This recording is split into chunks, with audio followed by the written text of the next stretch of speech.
నమస్తే, నేను నవీన్. ఇక భారత్ పాక్ సరిహద్దులో ఒక ఉధృతమైనటువంటి వాతావరణం నెలకొన్నాయి.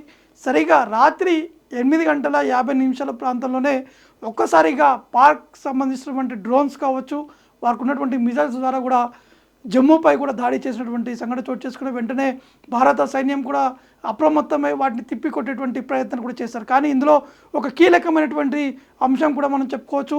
ఈ S-400 చాలా కీలకంగా కూడా పనిచేసింది. ముఖ్యంగా S-400 అనేది ఇది వచ్చేటువంటి డ్రోన్స్ కావచ్చు, ఇంకా ఎటువంటి రాకెట్స్ వచ్చినా కూడా వాటిని డిస్ట్రాయ్ చేసేందుకు కూడా చాలా కీలకంగా పనిచేసేటువంటి ఈ S-400. అసలు S-400 అంటే ఏంటిది మీకు పూర్తి స్థాయిలో ఒక వివరంగా చెప్పేటువంటి ప్రయత్నాలు చేస్తారు. ఇది ఒక అధునాతన సంచార వాయు రక్షణకు సంబంధించిన క్షిపణి వ్యవస్థ.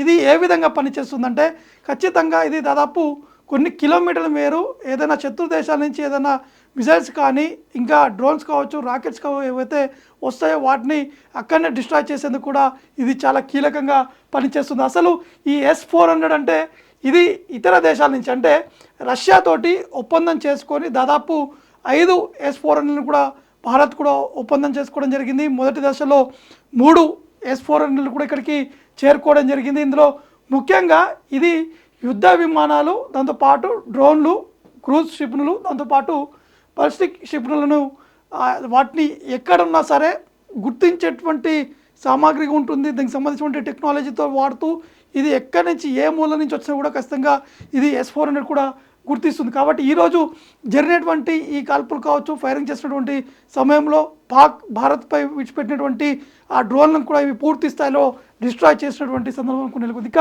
2018లో భారత్ రష్యా మధ్య $543 కోట్ల విలువైనటువంటి ఈ భారీ ఒప్పందం కూడా కుదిరింది. ఇప్పటివరకు 3 S-400 కూడా ఇటు భారత్ కూడా చేరుకోవడం జరిగింది. మిగతా 2026 వరకు ఇవి ఇక్కడికి చేరుకున్నటువంటి అవకాశం కనిపిస్తుంది. ఇక 2026 ఆగస్టు నాటికి ఇవి పూర్తి స్థాయిలో మనకి చేరుకునేటువంటి అవకాశం కనిపిస్తున్నాయి. ముఖ్యంగా S-400 మోహరించినటువంటి ప్రదేశాలు అంటే ఇవి కేవలం కొన్ని ప్రాంతాల్లోనే వీటిని మోహరించడం జరిగింది. ముఖ్యంగా శత్రు దేశాలు అంటే పాకిస్తాన్ కావచ్చు, ఇటు చైనా నుంచి వచ్చేటువంటి ప్రాంతాల నుంచి కావచ్చు, ఇంకా అనేక ప్రాంతాలు భారత్ చుట్టుపక్కల ఉన్నటువంటి ప్రాంతాల్లో కూడా ఇది 3 S-400 ఇప్పుడు భారత్ దగ్గర ఉన్నాయి. కాబట్టి ఇవి మెయిన్గా పంజాబ్తో పాటు రాజస్థాన్ రాష్ట్రాల్లో కూడా ఇవి ఏర్పాటు కూడా చేయడం జరిగింది. ముఖ్యంగా ఇటు పాకిస్తాన్ నుంచి వచ్చేటువంటి ముప్పుని దృష్టిలో పెట్టుకొని పంజాబ్, రాజస్థాన్ రాష్ట్రాల్లో ఒక్కో S-400 వ్యవస్థని మోహరించారు. అలాగే చైనా వైపు నుంచి రక్షణకు ఉన్నటువంటి ఆ ప్రాంతాల్లో కూడా ఇటు అరుణాచల్ ప్రదేశ్ లేదా అసోంలో మరో వ్యవస్థను కూడా అక్కడ అమర్చి పెట్టినట్టు కూడా మనకి స్పష్టంగా అర్థమవుతుంది. ఇక భారతదేశం కూడా స్వదేశీ గగనతలం రక్షణ వ్యవస్థ చాలా అభివృద్ధి కూడా ఉండడం జరిగింది. దాంతోపాటు చాలా కీలకంగా ఉన్నటువంటి ప్రదేశాలు అక్కడ ఏది ఏమైనా కూడా వాటిని ఖచ్చితంగా ఢీకొట్టేటువంటి విధంగా కూడా భారత సైన్యం అనేక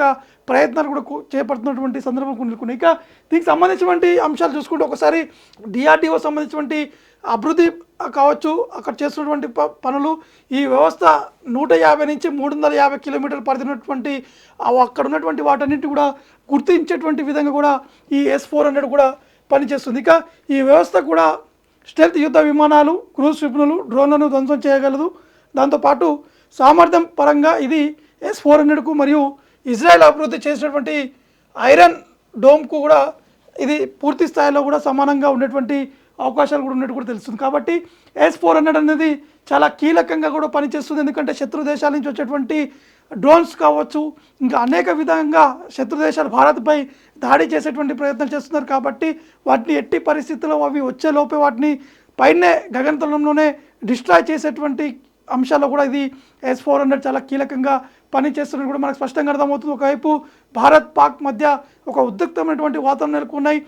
పాక్ కవింపు చర్యలు కూడా పాల్పడుతున్నటువంటి సందర్భం కూడా నెలకొంది. కాబట్టి మొదటగా పాక్ జమ్మూ ప్రాంతాల్లో ఈ విధంగా దాడులకు పాల్పడడం జరిగింది. వెంటనే వాటిని తిప్పికొట్టేటువంటి ప్రయత్నం కూడా చేశారు. పాక్ సంబంధించినటువంటి 2 ఎయిర్ జెట్లను కూడా భారత ఆర్మీ వాటిని పూర్తి స్థాయిలో కూడా ధ్వంసం కూడా చేసినటువంటి పరిస్థితి నెలకొన్నాయి. కాబట్టి సరిహద్దులో ఉన్నటువంటి ప్రాంతాలు జమ్మూ కాశ్మీర్తో పాటు పంజాబ్, రాజస్థాన్, గుజరాత్ ఈ సరిహద్దులో ఉన్నటువంటి రాష్ట్రాలు ఏవైతున్నాయో వాటన్నిటి కూడా పూర్తి స్థాయిలో అప్రమత్తంగా ఉండాలని చెప్పేసి రాష్ట్ర ప్రభుత్వాలకి ఇప్పటికే రక్షణ శాఖ కూడా రాష్ట్రాల ముఖ్యమంత్రులకి ఆదేశాలు కూడా జారీ చేయడం జరిగింది. ముఖ్యంగా ఎయిర్పోర్ట్స్తో పాటు ఢిల్లీలో ఉన్నటువంటి కీలకమైనటువంటి ప్రదేశాల్లో కూడా వారందరూ అప్రమత్తంగా ఉండాలి, ఎవరు కూడా ఇంటి నుంచి బయటికి కూడా వెళ్ళొద్దని చెప్పేసి కూడా ఇప్పటికే అధికారులు కూడా చెప్పడం జరిగింది. ఇక్కడ ఒకసారి మనం గమనించాల్సింది ఏంటంటే మొత్తం 195 దేశాల్లో కేవలం 2 దేశాలు మాత్రమే పాక్కి మద్దతు కూడా ఇస్తున్నాయి. అవి కూడా కొన్ని ఉన్నటువంటి పరిస్థితులు అనుకూలం బట్టి వారిని పూర్తి స్థాయిలో వారికి మద్దతు కూడా ఇస్తున్నట్టు కూడా మనకి స్పష్టంగా అర్థమవుతుంది. ఇక తమ బాధలు చెప్పుకోవాలని చెప్పేసి పాకిస్తాన్ అనేక దేశాలతో కూడా సంప్రదింపులు జరుపుతున్నారు, కానీ ఎక్కడ కూడా ఏ దేశం కూడా పాక్కి మద్దతు కూడా ఇవ్వట్లేదు.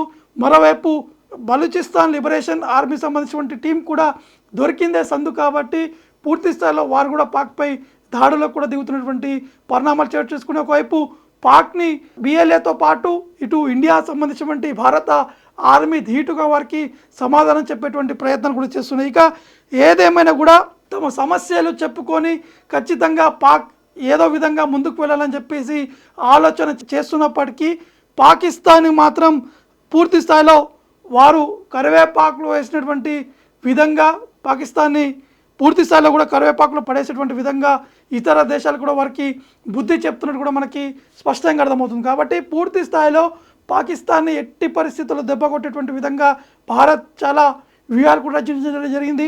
దాంతోపాటు పాక్ వెళ్తున్నటువంటి నీళ్ళను కూడా రద్దు చేశారు. మొదటగా పహల్గామ్లో జరిగినటువంటి దాడి తర్వాత భారత్ చాలా సీరియస్గా కూడా తీసుకోవడం జరిగింది. కాబట్టి ఈ S-400 అనేది చాలా కీలకంగా పనిచేస్తుంది. ఒకవైపు సరిహద్దులో ఉన్నటువంటి సైన్యం, ఇటు ఇంటర్నేషనల్ బార్డర్ దగ్గర ఉన్నటువంటి అక్కడ ఉన్నటువంటి సైన్యం ఒక్కసారిగా పాక్ సంబంధించినటువంటి సైన్యం కూడా వారిపై కాల్పులు కూడా జరిపారు. వాటిని కూడా తిప్పికొట్టేటువంటి ప్రయత్నాల్లో భారత ఆర్మీ కూడా చాలా దూకుడు కూడా పెంచుకుంటూ తెలుస్తుంది. కాబట్టి మొత్తానికైతే పాక్ని బుద్ధి చెప్పేటువంటి విధంగా అనేక ప్రయత్నాలు కూడా కొనసాగుతున్నటువంటి పరిస్థితులు నెలకొన్నాయి. కాబట్టి రక్షణ శాఖ సంబంధించినటువంటి వారు కావచ్చు, ఇంకా అనేక శాఖలు, హోంశాఖ కూడా ఖచ్చితంగా ప్రతి ఒక్కరూ అప్రమత్తంగా ఉండాలి. ఇటీవల కాలంలో ఒక మాక్ డ్రిల్స్ కూడా ఏర్పాటు కూడా చేయడం జరిగింది. ఆ మాక్ డ్రిల్స్ చేసేటటువంటి విధంగా అంటే ఒకవేళ ఎమర్జెన్సీ ఉంటే ఖచ్చితంగా ఆ ప్రాంతాల్లో పెద్ద ఎత్తున సైరన్స్ కూడా మోగుతాయి. కాబట్టి సైరన్స్ మోగినటువంటి వెంటనే వారు సురక్షితమైనటువంటి ప్రాంతాలు కూడా వెళ్ళాలని చెప్పేసి ఇటు అధికారులు కూడా చెప్తున్నారు. కాబట్టి అందరూ కూడా ఖచ్చితంగా అప్రమత్తంగా ఉండాలని చెప్పేసి కూడా మేము కూడా కోరుతున్నాం.